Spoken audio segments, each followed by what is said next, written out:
साथियों, हमारे देश पड़ोस नेपाल, हमारे छोटे भाई का साथ देना हिंदुस्तान जो बड़ा भाई है उसका पहला काम है। अगर नेपाल में कोई समस्या आ गई है तो हमारे छोटे भाई की सहायता करना इस भारत का काम है। इस भारत देश का काम है नेपाल का सहारा देना, हर सुख दुख में उसका साथ देना।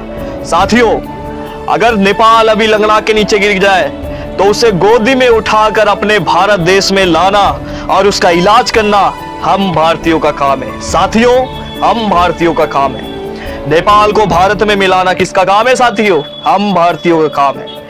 हर सुख दुख में साथ देना और मलहम लगाने के लिए गोदी में उठाकर स्वयं भारत में छोड़ना हम भारतीयों का काम है। किसका काम है दोस्तों? हम भारतीयों का काम है। नमस्कार, आज की सबसे बड़ी खबर, इंडिया वर्सेस नेपाल। हाँ जी दोस्तों, नमस्कार सभी दोस्तों को, जितने भी भाई बहन इस वीडियो को नेपाल से देख रहे हैं, कमेंट करके जरूर बताना भाई वीडियो कैसी लगती है आप सभी को। सबसे पहले बात करें हम नेपाल की। नेपाल एक हिंदू राष्ट्र देश है। ये कोई भी बता सकता है आपको, कोई भी देश का इंसान बता देगा कि ये कौन सा झंडा है, सबसे पहले बोलेगा नेपाल का झंडा है। आप दुनिया में पूछो किसी से भी, सबसे खूबसूरत झंडा किसका भाई? नेपाल का।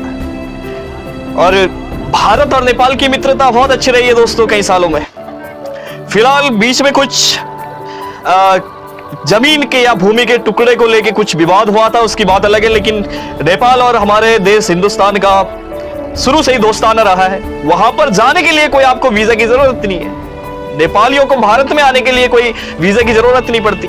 अरे दुनिया में किसी से भी पूछ लेना कि सबसे शक्तिशाली देश की सेना कौन सी है, आपको बता देगा वो गोरखा रेजिमेंट है, स्वयं नेपाल की सेना है। वो गर्व से बोलेगा हर इंसान की नेपाल की सेना है सबसे शक्तिशाली। आप सभी को बता दूं तो। और कई बार हमारे संबंध बिगड़ते भी रहते हैं, कई बार नेपाल के साथ जुड़ते भी रहते हैं, अच्छे संबंध है हमारे। फिलहाल वहां पर जाने के लिए हमें कोई वीजा की जरूरत नहीं है, हम चले जाते हैं घूमने के लिए वहां पर।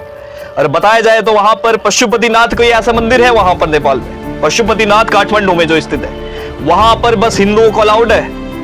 वहां पर गैर हिंदू या मुस्लिम नहीं जा सकता उस मंदिर पर।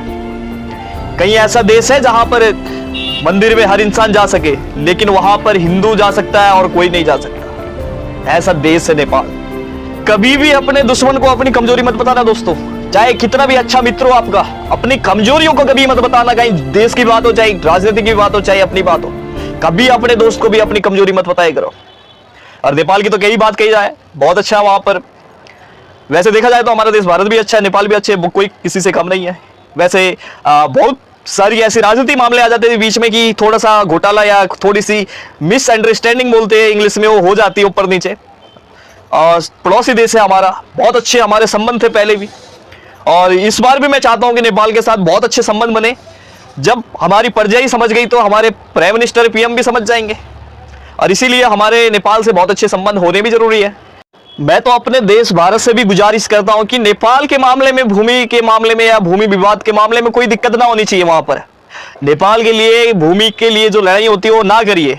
भारत देश को भी कहता हूं और नेपाल को भी कहता हूं, दोनों देशों से कहता हूं कि मैं आई रिक्वेस्ट यू, सभी दोनों सरकारों से मेरी रिक्वेस्ट है कि भूमि को लेकर आप विवाद खड़ा मत करिए। जिसकी भूमि उसे दे दीजिए, हमें क्या, छोटी सी भूमि है तो हमें क्या मतलब कि किसी की भूमि खा के हमें क्या मिलेगा। इसीलिए भारत से रिक्वेस्ट है या नेपाल से भी, दोनों से रिक्वेस्ट है कि मिलजुल कर रहना ही सबसे बेस्ट है।